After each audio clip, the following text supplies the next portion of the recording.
नमस्कार मंडळी, कसे आहात? मी शीतल तुम्हा सर्वांचं स्वागत करते आपल्याच लाडक्या चॅनेलवरती. तर जसं तुम्ही पाहिलं होतं, सप्तशृंगी मातेच्या दर्शनानंतर आम्ही आता चाललो आहोत त्र्यंबकेश्वरला. ज्यांनी आधीचा व्हिडिओ पाहिला नसेल त्यांनी प्लीज जाऊन तो व्हिडिओ पहा. आम्ही एकाच दिवशी सप्तशृंगी मातेच्या गडावर गेलो होतो आणि थेट तिथून आता आम्ही चाललो आहोत त्र्यंबकेश्वरला. देवी मातेचं दर्शनसुद्धा खूप छान झालं, खूप प्रसन्न वाटलं. तुम्हाला सुद्धा ते आवडेल. ज्यांनी बघितला नसेल तो व्हिडिओ त्यांनी आवर्जून तो व्हिडिओ पहा. आणि आता आपण थेट चाललो आहोत त्र्यंबकेश्वरला आणि पाहू मग तिथे गेल्यावर ते मंदिर कसं आहे, तिथलं शंकराचं दर्शन घेऊ आणि मग भेटते तुम्हाला थेट मंदिरात. आता आपण पोचलेलो आहोत त्र्यंबकेश्वरला आणि इथे तुम्हाला बाहेर खूप मोठा असा बाजार दिसेल. परिसर हा मोठा मंदिराच्या बाहेरचा, जिथे तुम्हाला सगळ्या वस्तू पूजेच्या निगडीत सगळ्या वस्तू मिळतील. तुम्हाला जर शंकराची पिंड घ्यायची असेल, शंख घ्यायचे असतील किंवा शिवशंकराच्या निगडीत ज्या ज्या वस्तू असतील त्या सगळ्या इथे तुम्हाला मिळतील. किंवा पूजेशी निगडीत ज्या वस्तू असतील त्या सगळ्या तुम्हाला इथे जे पाहिजे ते मिळेल. शिवाय इतर सुद्धा तुम्ही खरेदी करू शकतात, पूजेचं साहित्य, लहान मुलांची खेळणी वगैरे. तर चला तर मग आता आम्ही बाजारातून पूजेचं सामान घेतलं आणि थेट चाललो आहोत मंदिरात. आता आपण आलेलो आहोत त्र्यंबकेश्वर मंदिरात. चला तुम्हाला त्र्यंबकेश्वर मंदिराचे दर्शन घेऊया, बघूया ते कसं आहे ते. बाहेरून आम्हाला मंदिराचा कळस दिसत होता आणि हा कळस खूप लांबून दिसतो. तुम्हाला हे मंदिर लांबूनच दिसून जातं की आलं आहे जवळ. आणि हे आहे मंदिराचं मेन गेट, जिथून आपण आता जाणार आहोत.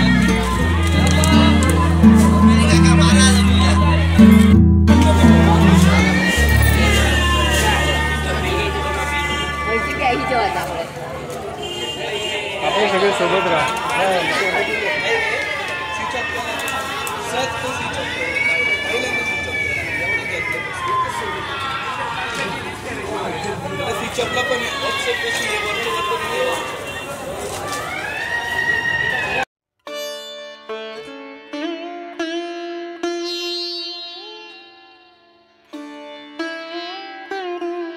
हा आहे मंदिराचा बाहेरचा परिसर आणि बाहेरून हे मंदिर असं दिसतं. हा बाहेरचं सगळं मंदिराचा भाग आहे.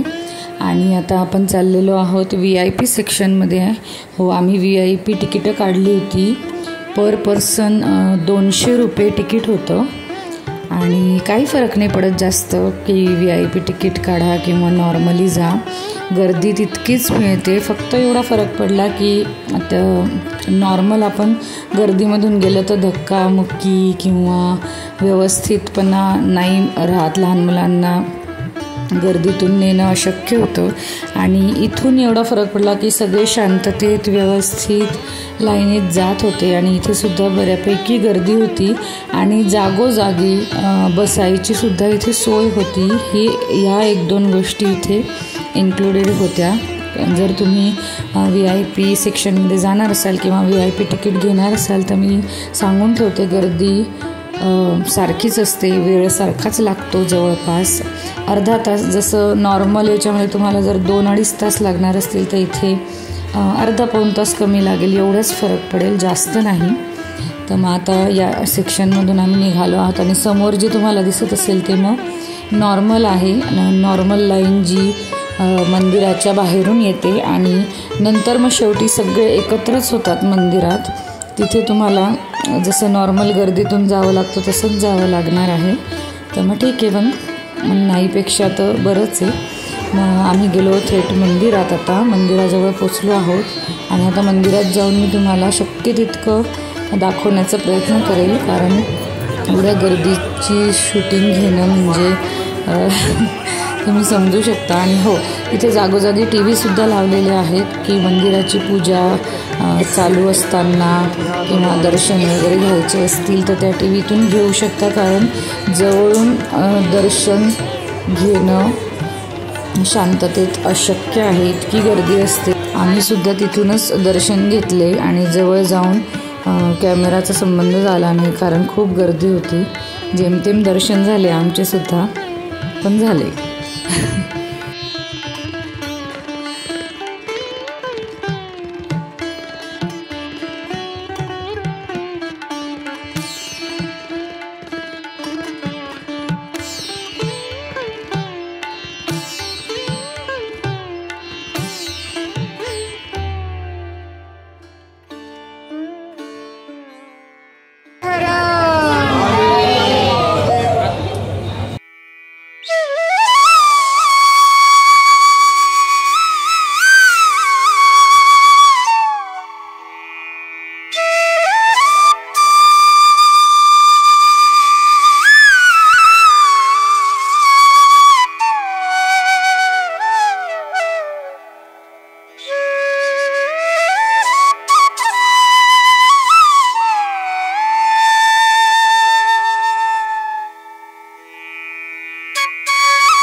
नंतर आम्ही बाहेरून सुद्धा मंदिराचं निवांत दर्शन घेतलं. तिथे पिण्याच्या पाण्याची सोय होती, थंडगार पाणी होतं, ते पाणी वगैरे पिलं, निवांत बसलो. आणि तिथे मस्त फाउंटन होतं एक, त्याची गंमत पाहिली. आणि कलर चेंज होत होते तिथे आणि मस्त वाटत होतं, सुंदर वाटत होतं. तिथे आम्ही फोटोसुद्धा काढले आणि आजचा दिवस खरंच छान गेला. दोघं देवदर्शन आमचे झाले आणि छान झाले. खूप छान वाटलं सगळ्यांना. आजीला सुद्धा खूप वर्षांनी येऊन छान वाटलं.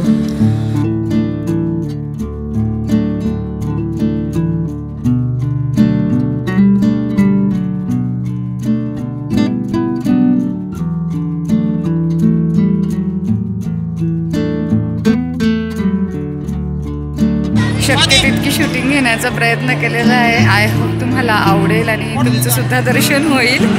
तर मग खूप आणि आम्हाला संध्याकाळ झाली. आम्ही जवळजवळ 2 तासापासून रांगेत होतो. तर फायनली दर्शन झालं. आता बघू तिसरं ठिकाण होतं की नाही. तसं झालं तर मी तुम्हाला सांगेलच. पण मग आजचा व्लॉग म्हणजे आजचा हा पार्ट मी इथेच संपवते आणि पुढच्या पार्टमध्ये भेटू जर दर्शन झालं तर. नाही तर मग मी सांगते तुम्हाला आम्ही काय केलं ते. तर मग भेटूया पुढच्या पार्टमध्ये. तोपर्यंत तुमची काळजी घ्या. धन्यवाद.